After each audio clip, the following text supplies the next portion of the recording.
Hello everyone, welcome back to my channel. ఈ వీడియోలో నేను చూపిస్తున్న డ్రెస్ అనేది ఎలా కటింగ్ అండ్ స్టిచ్చింగ్ చేశాను ప్రొఫెషనల్గా అనేది న్యూ నెక్ ప్యాటర్న్తో స్ట్రైట్ కుర్తీ అనేది చూపిస్తాను. దీనికోసం ఫుల్ ట్యుటోరియల్ అనేది నేను ఈ వీడియోలో చూపిస్తున్నాను. ఎక్కడ స్కిప్ చేయకుండా చూడండి.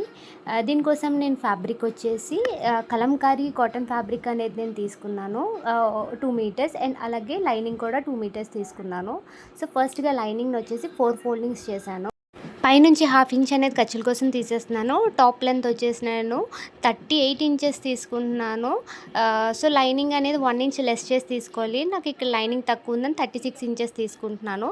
సో ఇక్కడ షోల్డర్ వచ్చేసి నేను 5.5 ఇంచెస్ అనేది తీసుకుంటున్నాను.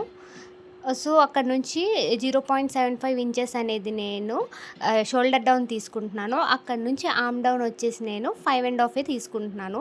ఇక్కడ ఫుల్ షోల్డర్ 5.5 తీసుకున్నాను కాబట్టి ఆర్మ్ డౌన్ కూడా 5.5 తీసుకుంటున్నాను. అండ్ నెక్ విడ్త్ వచ్చేసి నేను 2 ఇంచెస్ తీసుకుంటున్నాను. సో ఇప్పుడు షోల్డర్ డౌన్ నెక్ విడ్త్ అనేది నేను ఇలాగా డ్రా చేసేస్తున్నాను. సో ఆర్మ్ డౌన్ కూడా నేను లైన్ అనేది డ్రా చేస్తున్నాను.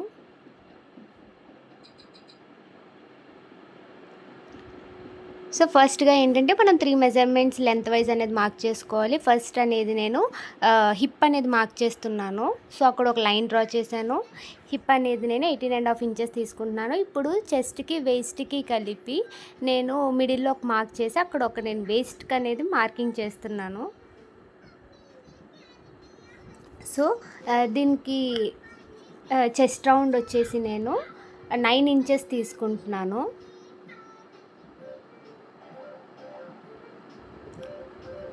వేస్ట్ రౌండ్ వచ్చేసి నేను 8 ఇంచెస్ తీసుకుంటున్నాను. అండ్ అలాగే హిప్ రౌండ్ వచ్చేసి కూడా నేను 9 ఇంచెస్ తీసుకుంటున్నాను. సో ఇలాగే నేను మార్క్ చేస్తున్నాను స్కేల్ యూజ్ చేసి. సో నేను హిప్ దగ్గర 9 ఇంచెస్ తీసుకున్నాను కాబట్టి కిందన విడ్త్ వచ్చేసి నేను 1 ఇంచ్ ఎక్స్ట్రా కలుపుకొని 10 ఇంచెస్ తీసుకుంటున్నాము. సో మనం ఇక్కడ హిప్ ఎంత తీసుకుంటున్నామో దానికి 1 ఇంచ్ యాడ్ చేసుకొని కిందన అనేది మార్క్ చేసుకోవాలండి. సో ఇప్పుడు ఎక్స్ట్రా నేను ఖర్చుల కోసం హిప్ వరకు 1.5 తీసుకొని హిప్ నుంచి కిందకి నేను 1 ఇంచే తీసుకుంటున్నాను. ఎందుకంటే కింద స్లిట్స్ అనే 1 ఇంచ్ మనం 1/2 ఇంచ్ ఫోల్డ్ చేసి 1/2 ఇంచ్ స్టిచ్ చేయడం కోసం 1 ఇంచ్ అయితే సరిపోతుంది. సో అందుకే అక్కడ 1 ఇంచ్ అనేది తీసుకుంటున్నాను. సో ఇప్పుడు రౌండ్ తిరిగే దగ్గర నేను బ్యాక్ వచ్చేసి 1.5 ఇంచెస్ అనేది మార్క్ చేస్తున్నాను. ఫ్రంట్ వచ్చేసి 1.25 ఇంచెస్ అనేది మార్క్ చేస్తున్నాను. సో ఇక్కడ నేను కర్వ్ స్కేల్ యూజ్ చేసి కర్వ్ అనేది డ్రా చేసేసాను. సో ఇప్పుడు నెక్ డీప్ అనేది ఎలా మార్క్ చేసుకోవాలో చూపిస్తున్నాను. సో ఫ్రంట్ నెక్ వచ్చేసి నేను 6 ఇంచెస్ తీసుకుంటున్నాను. సో ఫోల్డెడ్ సైడ్ నుంచి 2.5 ఇంచెస్ అనేది తీసుకొని వీడియోలో చూపిస్తున్నట్టు ఇలా స్క్వేర్ బాక్స్ అనేది డ్రా చేశాను. అండ్ బ్యాక్ వచ్చేసి నేను 7.5 ఇంచెస్ అనేది నెక్ డీప్ తీసుకుంటున్నాను. సో ఇక్కడ ఏంటంటే ఫ్రంట్ పార్ట్కి వచ్చేసి మనం పైన 5.5 తీసుకున్నాను కదా. సో చెస్ట్ దగ్గర వచ్చేసి నేను 1/2 ఇంచ్ మైనస్ చేసి 5.5 అంటే 5కి అనేది మార్క్ చేసుకుంటున్నాను. సో అక్కడ నుంచి స్కేల్తో అనేది ఇలా డ్రా చేసి మనం ఫ్రంట్ ఆర్మ్ రౌండ్ వచ్చేసి ఇలాగ 1.25కి మార్క్ చేసుకొని ఇలా కర్వ్ స్కేల్ యూజ్ చేసి డ్రా చేసుకోవాలి. ఫ్రంట్కి బ్యాక్కి ఇదే డిఫరెన్స్ అండి. సో ఇప్పుడు నెక్ అనేది ఎలా మార్క్ చేసుకోవాలో చూపిస్తాను. నేను బ్యాక్ డీప్ వచ్చేసి 7.5 తీసుకుంటున్నాను. అండ్ ఫోల్డెడ్ సైడ్ నుంచి 2.5కి మార్క్ చేసుకొని వీడియోలో చూపిస్తున్నట్టు ఇలాగ స్క్వేర్ బాక్స్ అనేది డ్రా చేశాను.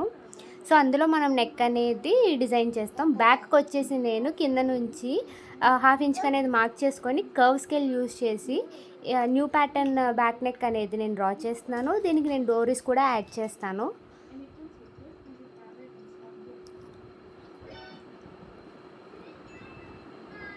సో ఇలా ఏంటంటే నెక్ అనేది న్యూ ప్యాటర్న్ అనేది నేను ఇచ్చాను. సో ఇందులో మనకి డోరీస్ అనేవి వస్తాయి. ఇది వచ్చేసి బ్యాక్ నెక్. సో ఇప్పుడు ఫ్రంట్ నెక్ చూద్దాము. ఇప్పుడు నేను బ్యాక్ నెక్ డ్రా చేశాను కదా, నేను సెపరేట్ చేస్తున్నాను ఫ్రంట్ అండ్ బ్యాక్ పార్ట్స్. అప్పుడు నేను ఫ్రంట్ నెక్ అనేది చూపిస్తాను. సో ఎలా అయితే మార్క్ చేసుకున్నానో అలా అయితే కట్ చేసేస్తున్నాను.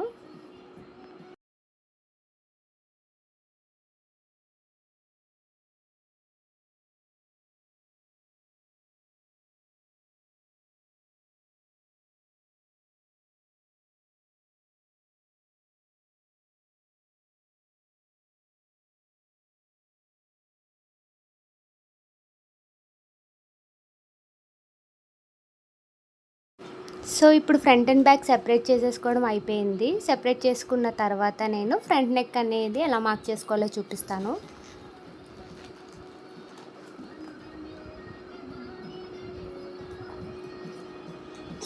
సో ఫ్రంట్ నెక్కి మనం ఆర్మ్ రౌండ్ కూడా కట్ చేయాలి, అలాగే నెక్ కూడా ప్యాటర్న్ అనేది డ్రా చేయాలి.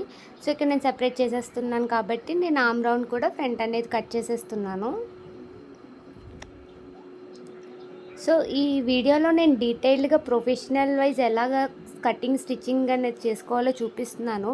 సో మీరు లాస్ట్ వరకు చూసారంటే చాలా డీటెయిల్గా అర్థమవుతుంది. సో ఇక్కడ ఫ్రంట్ నెక్ కోసం నేను 6 ఇంచెస్ డీప్ తీసుకున్నాను కదా. సో ఫస్ట్ ఏంటంటే ఒక 1/2 ఇంచ్ అనేది బయటికి నేను మార్క్ చేస్తున్నాను విడ్త్ వైజ్ నెక్కి. సో దానికి ఒక లైన్ బాక్స్ అనేది నేను డ్రా చేస్తున్నాను. సో అందులో ఏంటంటే మనకి స్కాలప్స్ వస్తాయి. సో టోటల్ 6 ఇంచెస్ కాబట్టి సో ఫస్ట్ పైనుంచి 2 ఇంచెస్కి ఒక మార్క్ చేసుకున్నాను. 1/2 ఇంచ్ అనేది లీవ్ చేసేసి 2 ఇంచెస్కి అనేది ఒక మార్క్ చేసుకున్నాను. మళ్ళీ 2 ఇంచెస్కి ఒక మార్క్ చేసుకున్నాను. సో అందులో నేను 2 స్కాలప్స్ అనేవి ఇస్తున్నాను. సో అక్కడి నుంచి వీడియోలో చూపిస్తున్న నెక్ ప్యాటర్న్ అనేది నేను డ్రా చేస్తున్నాను. సో మీరు చూస్తున్నారు కదా, ఇదే నెక్ ప్యాటర్న్ అనేది నేను ఫ్రంట్ నెక్కి పెడుతున్నాను. సో దీన్ని ఏంటంటే ఫ్రంట్ బ్యాక్ మనకి కటింగ్ అయిపోయింది. సో ఇప్పుడు మీరు చూస్తున్నారు కదా, ఈ నెక్ ప్యాటర్న్ అనేది మనకి ఫ్రంట్ వస్తుంది.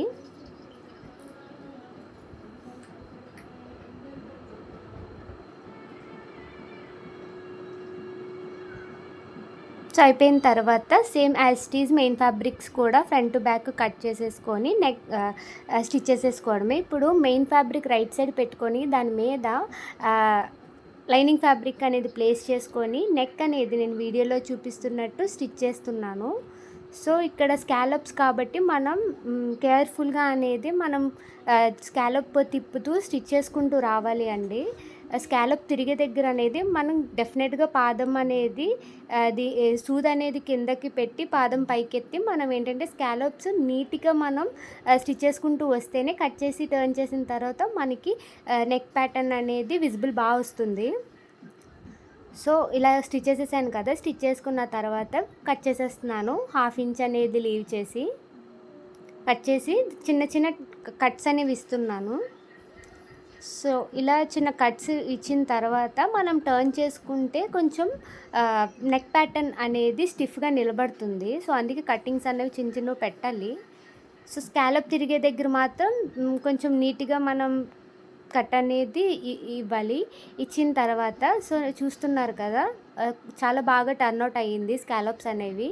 సో ఇప్పుడు మెయిన్ ఫ్యాబ్రిక్ లైనింగ్ ఫ్యాబ్రిక్ అనేది అటాచ్ చేసేస్తున్నాను. సేమ్ ఇలాగే మనం బ్యాక్ పార్ట్ కూడా lining fabric and main fabric అనేది అటాచ్ చేసేసుకొని పక్కన పెట్టేసుకోవాలి. సో ఇలాగా నెక్ స్టిచ్ చేసేసుకున్న తర్వాత బ్యాక్ పార్ట్ కూడా lining fabric main fabric stitch చేసేసుకొని పక్కన పెట్టుకోవాలి. ఇప్పుడు హ్యాండ్స్ ఎలాగా డిజైన్ చేసుకోవాలో చూపిస్తాను. సో దీనికోసం నేను షార్ట్ హ్యాండ్స్ అనేవి డిజైన్ చేస్తున్నాను. సో లెంత్ వచ్చేసి 5 ఇంచెస్, 1 ఇంచ్ ఖర్చుల కోసం తీసుకుంటున్నాను కిందన పైన. సో హ్యాండ్ లూజ్ వచ్చేసి నేను 10 ఇంచెస్ ఖర్చులతో కలిపి తీసుకుంటున్నాను. సో కిందన కూడా హ్యాండ్ లూజ్ వచ్చేసి నేను 6 ఇంచెస్ అండ్ 1.5 ఇంచ్ అనేది ఖర్చుల కోసం తీసుకుంటున్నాను.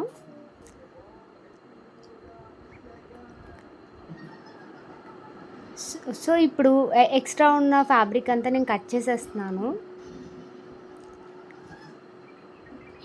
ఇలా కట్ చేసేసుకున్న తర్వాత పైనుంచి 2.5 ఇంచెస్కి అనేది ఒక మార్క్ చేస్తున్నాను. అండ్ ఫోల్డెడ్ సైడ్ నుంచి 1 ఇంచ్కి ఒక మార్క్ చేసుకొని వీడియోలో చూపిస్తున్నట్టు హ్యాండ్ కర్వ్ అనేది మనం ఫ్రీ హ్యాండ్ తోటి డ్రా చేసేసుకోవాలండి, హ్యాండ్ కర్వ్.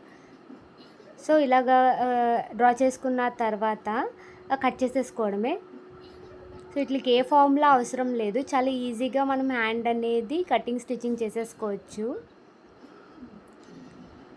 సో ఇప్పుడు ఏంటంటే ఓపెన్ చేసి మనం ఫ్రంట్ కూడా ఆర్మ్ కర్వ్ తీసేయాలి. సో దీనికోసం ఏంటంటే మనం హ్యాండ్ లూజ్ ఎంత ఉందో దానికి ఒక హాఫ్కి ఫోల్డ్ చేసి అక్కడ నుంచి 1/2 ఇంచ్ లోపలికి అనేది మార్క్ చేసుకోవాలి. మార్క్ చేసుకున్న తర్వాత ఇలా హ్యాండ్ కర్వ్ డ్రా చేసుకొని కట్ చేసేసుకోవడమే అది కూడా. So front and back parts అనేవి స్టిచ్ చేసుకోవడం అయిపోయిన తర్వాత దీనికి రైట్ సైడ్ ప్లేస్ చేసుకొని షోల్డర్స్ కూడా నేను అటాచ్ చేసేసుకుంటున్నాను. సో షోల్డర్స్ అటాచ్ చేసేసుకున్న తర్వాత హ్యాండ్స్ కూడా మెయిన్ ఫ్యాబ్రిక్కి అటాచ్ చేసేసుకోవాలి. అటాచ్ చేసుకున్న తర్వాత వీడియోలో చూపిస్తున్నట్టు షోల్డర్స్కి హ్యాండ్స్ అనేవి జాయిన్ చేసేయడమే. సో ఇక్కడ మనం ఫ్రంట్కి ఫ్రంట్ బ్యాక్ పెట్టుకొని వీడియోలో చూపిస్తున్నట్టు షోల్డర్స్కి హ్యాండ్స్ జాయిన్ చేసుకోవాలి. ఇలాగే 2 హ్యాండ్స్ కూడా మనం జాయిన్ చేసేసుకోవాలి. సో 2 హ్యాండ్స్ జాయిన్ చేసుకోవడం అయిపోయిన తర్వాత డబల్ స్టిచ్ కూడా నేను వేసేసుకున్నాను. ఇప్పుడు ఏంటంటే మన మెజర్మెంట్స్ ఎంతైతే మార్క్ చేసుకున్నామో ఆ మెజర్మెంట్స్ బట్టి ఇలాగా హిప్ వరకు స్టిచ్ చేసుకోవాలి. సో హిప్ వరకు స్టిచ్ చేసుకున్న తర్వాత స్లిట్స్ అనేవి మనం స్టిచ్ చేసుకోవాలి. ఇక్కడ స్లిట్స్ కోసం మనం 1 ఇంచ్ అనేది తీసుకున్నాం కదా. సో 1/2 ఇంచ్ అనేది లోపలికి ఫోల్డ్ చేసి ఇంకో 1/2 ఇంచ్ మీద స్టిచ్ చేసుకోవాలి స్లిట్స్ అనేవి. సో ఇక్కడ నేను క్లియర్గా చూపిస్తున్నాను, మీరు ఎక్కడ స్కిప్ చేయకుండా చూస్తే మీకు డీటెయిల్డ్గా స్లిట్స్ కూడా ఎంత పర్ఫెక్ట్గా స్టిచ్ చేసుకోవచ్చు అనేది అర్థమవుతుంది. సో అంతేనండి, చాలా ఈజీగా సింపుల్గా ఈ కుర్తీస్ అనేవి మనం పార్టీ వేర్ టైప్ అన్నా డైలీ వేర్ టైప్ అన్నా ఇంట్లోనే ఈజీగా స్టిచ్ చేసుకోవచ్చు. సో ఈ వీడియో మీకు నచ్చింది అనుకుంటున్నాను. సో ఈ వీడియో మీకు నచ్చినట్లయితే please do like, share and subscribe. అలాగే ఇలాంటి videos, new patterns, neck patterns, hand patterns అనేవి మంచి పెట్టుకో.